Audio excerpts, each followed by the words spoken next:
પર્યવેક્ષણ કરવાના દિવસો ચાલી રહ્યા છે।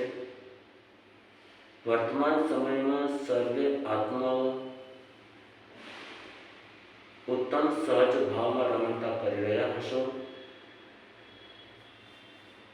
આપણા જીવનને સર્વશ્રેષ્ઠ બનાવવા માટે, સર્વ આત્માઓ સાથે સ્નેહભાવ પ્રગટ કરવા માટે, વાત્સલ્ય ભાવ પ્રગટ કરવા માટે 3 શબ્દને હંમેશા જીવનમાં અંગીકાર કરી લેવા જેવા છે।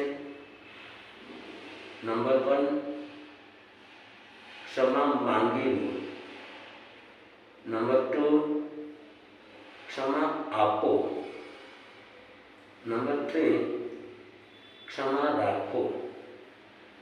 આપણી જો ક્યાંય ભૂલ થઈ હોય તો આપણે ક્ષમા માંગી લેવાની, મિચ્છામી દુક્કડમ કરી લેવાની। બીજા કોઈની જો ભૂલ હોય સહજતાથી ક્ષમા આપી દેવાની, મિચ્છામી દુક્કડમ કરી દેવાની।